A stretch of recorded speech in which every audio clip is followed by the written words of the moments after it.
Hello बच्चों, मैं हूँ आपकी नीतू दीदी और आज हम सुनेंगे कहानी लाख की चूड़ियाँ।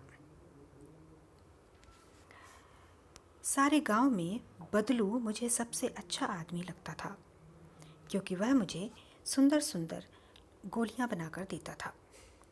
मुझे अपने मामा के गांव जाने का सबसे बड़ा चाव यही था कि जब मैं वहाँ से लौटता था तो मेरे पास ढेर सारी गोलियाँ होती, रंग बिरंगी गोलियाँ जो किसी भी बच्चे का मन मोह ले।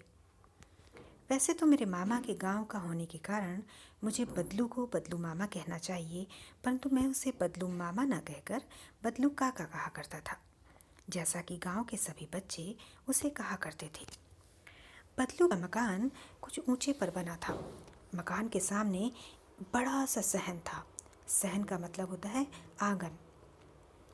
उसके आंगन में एक पुराना नीम का वृक्ष लगा था। उसी के नीचे बैठकर बदलू अपना काम किया करता था। बगल में भट्ठी दहकती रहती जिसमें वह लाख पिघलाया करता।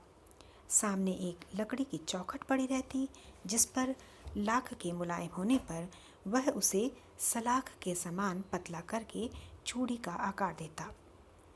सलाख का मतलब हुआ ये धातु की पतली छड़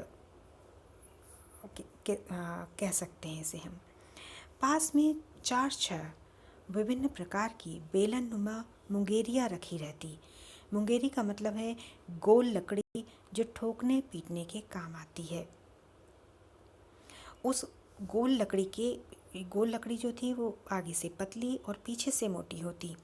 वह लाख की चूड़ियों का आकार देकर वह उन्हें मुंगेरियों पर चढ़ाकर गोल और चिकना बनाता और तब एक एक कर पूरे हाथ की चूड़ियाँ बना चुकने के पश्चात वह उन पर रंग करता, कलर करता। बदलू यह कार्य सदा ही एक मछिए पर बैठकर किया करता था। मछिया रस्सी से बनी हुई एक चौकी होती है, छोटी चौकी। तो बदलू यह कार्य सदा ही एक मछिए पर बैठकर किया करता था जो बहुत ही पुरानी थी। बगल में ही उसका हुक्का रखा रहता जिसे वह बीच बीच में पीता रहता। गांव में मेरा दोपहर का समय अधिकतर बदलू के पास बीतता। वह मुझे लला कहा करता और मेरे पहुंचते ही मेरे लिए तुरंत एक मचिया मंगा देता। मैं घंटों बैठे बैठे उसे इस प्रकार चूड़ियाँ बनाते देखता रहता। लगभग रोज ही वह 4-6 जोड़े चूड़ियाँ बनाता। पूरा जोड़ा बना लेने पर वह उसे बेलन पर चढ़ाकर कुछ क्षण चुपचाप देखता रहता, मानो वह बेलन न होकर किसी नववधू की कलाई हो। बदलू मनिहार था। चूड़ियाँ बनाना उसका पैतृक पेशा था। पैतृक मतलब जो उसके पिताजी भी काम करते थे, उसके पिताजी के पिताजी भी काम करते थे, है ना। और पेशा मतलब काम। वास्तव में वो बहुत ही सुंदर चूड़ियाँ बनाता था। उसकी बनाई हुई चूड़ियों की खपत भी बहुत थी। उस गांव में तो सभी स्त्रियां उसकी बनाई हुई चूड़ियाँ पहनती ही थीं। आसपास के गांव के लोग भी उससे चूड़ियाँ ले जाते थे, परंतु वह कभी भी चूड़ियों को पैसे से ना बेचता था। उसका अभी तक वस्तु विनिमय का तरीका था। वस्तु विनिमय का तरीका था मतलब वह चूड़ियाँ देता था और चूड़ियों के बदले कोई सामान लेता था, जैसे वह अनाज ले लेता था। बदलू भाव से भी बहुत सीधा था। कभी भी उसे किसी ने से झगड़ते हुए नहीं देखा। हाँ, शादी विवाह के अवसरों पर अवश्य जिद पकड़ लेता था। जीवन भर चाहे कोई उससे मुफ्त चूड़ियाँ ले जाए, परंतु विवाह के अवसर पर वह सारी कसर निकाल लेता था। आखिर सुहाग के जोड़े का महत्व ही और होता है।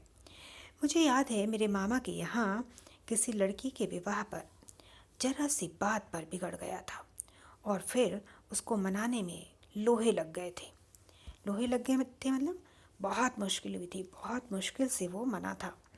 विवाह में इसी जोड़े का मूल्य इतना बढ़ जाता था कि उसके लिए उसकी घरवाली को सारे वस्त्र मिलते, ढेरों अनाज मिलता, उसको अपने लिए पगड़ी मिलती और रुपए जो मिलते सो अलग। यदि संसार में बदलू को किसी बात से चिढ़ थी तो वह थी कांच की चूड़ियों से। यदि किसी भी स्त्री के हाथों में उसे कांच की चूड़ियाँ दिख जाती तो वह अंदर ही अंदर कुढ़ उठता। कुढ़ उठता मतलब इरिटेट हो जाता, नाराज़ हो जाता, और कभी कभी तो दो चार बातें भी सुना देता। मुझसे तो वह घंटों बातें किया करता। कभी मेरी पढ़ाई के बारे में पूछता, कभी मेरे घर के बारे में, और कभी यूं ही शहर के जीवन के बारे में। मैं उससे कहता कि शहर में सब कांच की चूड़ियां पहनते हैं, तो वह उत्तर देता, शहर की बात और है लला, वहाँ तो सभी कुछ होता है। वहाँ तो औरतें अपने मर्द का हाथ पकड़कर सड़कों पर घूमती भी हैं, और फिर उनकी कलाइयाँ नाजुक होती हैं ना। नाजुक मतलब कोमल। लाख की चूड़ियाँ पहने तो मोच ना आ जाए। कभी कभी बदलू मेरी अच्छी खासी खातिर भी करता। जिन दिनों उसकी गाय के दूध होता, वह सदा मेरे लिए मलाई बचा कर रखता, और आम की फसल में तो मैं रोज ही उसके यहाँ से दो चार आम खा जाता। परंतु इन सब बातों के अतिरिक्त जिस कारण वह मुझे अच्छा लगता था, वह यह था कि लगभग रोज ही वह मेरे लिए एक दो गोलियां बना देता। मैं बहुधा बहुधा मतलब अधिकतर हर गर्मी की छुट्टी में अपने मामा के यहाँ जाता, और एक आध महीना रहकर स्कूल खुलने के समय तक वापस आ जाता। परंतु दो तीन बार ही मैं अपनी मामा के यहाँ गया होऊंगा, तभी मेरे पिता की एक दूर के शहर में बदली हो गई, और एक लंबी अवधि तक, अवधि मतलब समय, लंबी अवधि तक मतलब लंबे समय तक, बहुत दिनों तक मैं अपने मामा के गांव ना जा सका। तब लगभग 8-10 वर्षों के बाद जब मैं वहाँ गया, तो इतना बड़ा हो चुका था कि लाख की गोलियों में मेरी रुचि नहीं रह गई थी।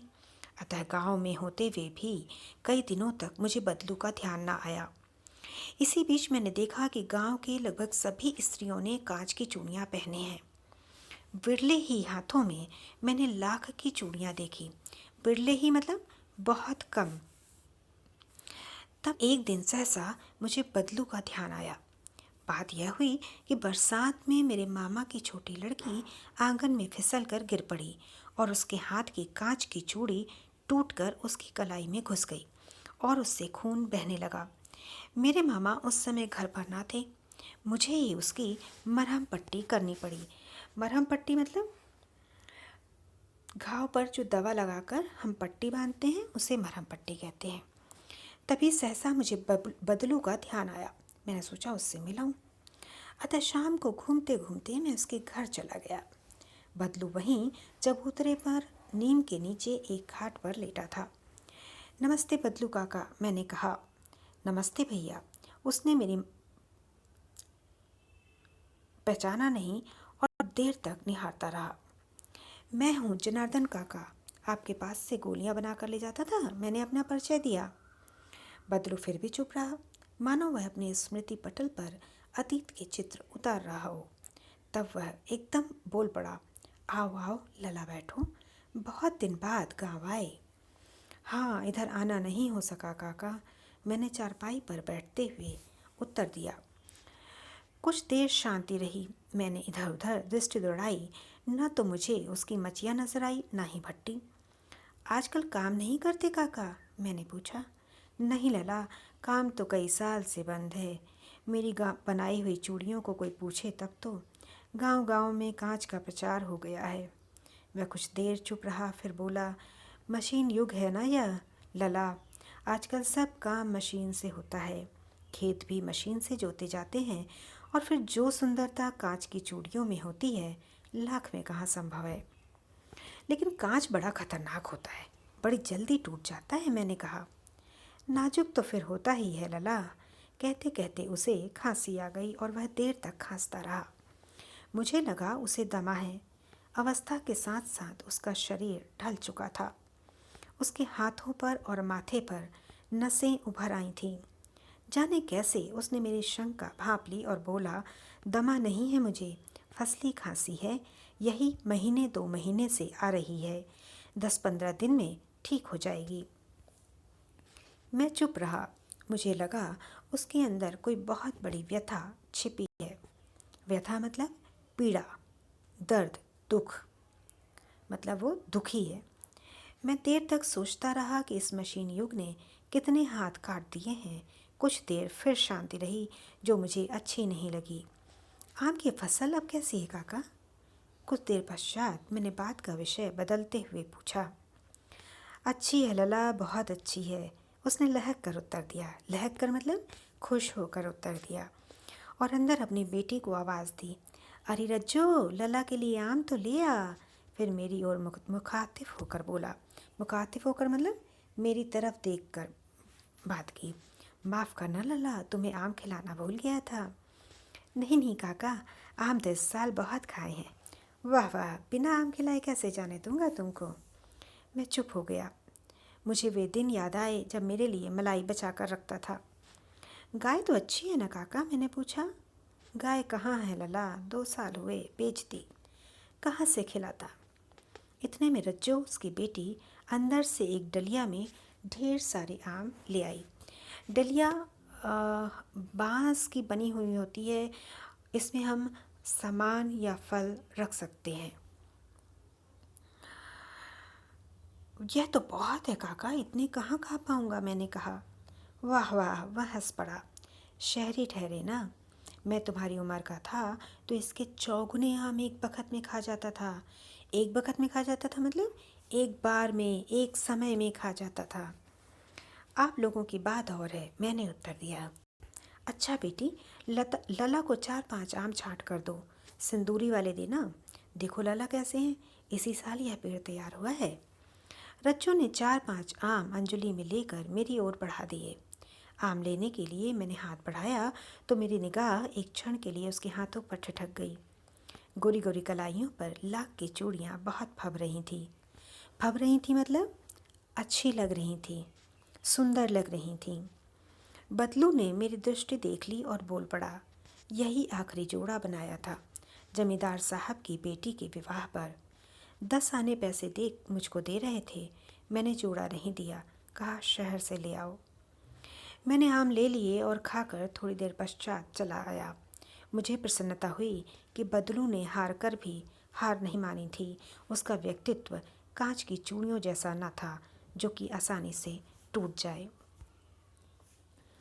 अगर आप लोगों को इस पाठ से संबंधित कोई भी परेशानी हो, कोई भी कन्फ्यूज़न हो, तो आप लोगों से पूछ सकते हो। मैं उसका जवाब देने की कोशिश करूँगी।